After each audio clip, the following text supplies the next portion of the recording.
গেছিলেন কেন?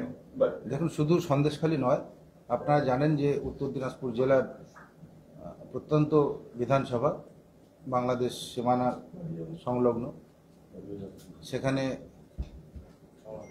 আমি ভারতীয় জনতা পার্টির হয়েই লড়াই করেছিলাম এবং সেই দলের বিধায়ক ছিলাম এবং আছে। পরবর্তীতে বিভিন্ন চাপ, যেটা দাদা বললেন, আমি দাদাকে সবই বলেছি, শেয়ার করছি এবং এতটা অঞ্চলে সবাই জানে। সেদিন বাধ্য করেছিল ঠিকই, কিন্তু শরীরটাই গেছিল, মনটা যায়নি। কারণ আমি সহ আমার পরিবার সবাই প্রধানমন্ত্রী এবং ভারতীয় জনতা পার্টির সমর্থক। এই অল্প সময়ের মধ্যে যা অভিজ্ঞতা হয়েছে, আমি যদি বিধানসভা থেকে শুরু করি, আপনারা জানেন যে 6 মাস আগে, আমি নাম বলছি না যেহেতু মাইনর, একটা মৃত্যুকে কেন্দ্র করে যে নোংরা রাজনীতি করেছিল এবং আমরা সেই মৃত্যুটাকে খুব দুঃখের সহিত নিয়েছিলাম, কারণ ওটা রাজবংশী সমাজের ছিলেন।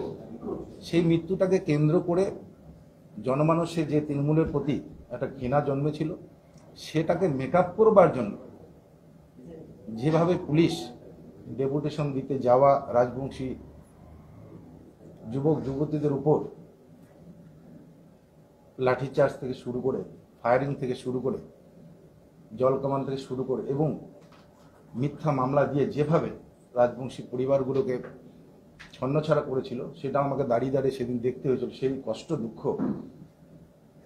আমাকে যেমন ভুলতে দেয় না, ঠিক তেমনি আজকে সন্দেশখালী মানুষ টিভি দেখছে, খুলছে সন্দেশখালী, আমার মনে হয় শুধু আমি নয়, বাংলার সর্বস্তরের মানুষের ডিসিশন নেওয়া উচিত, এগিয়ে আসা উচিত, সন্দেশখালীর প্রতিবাদ করা উচিত, এই সরকারটাকে নির্মূল করা উচিত, যাতে আগামী দিন বাংলার মানুষ সুস্থ স্বাভাবিক জীবনযাপন। 2 মিনিটের বেশি, চলো।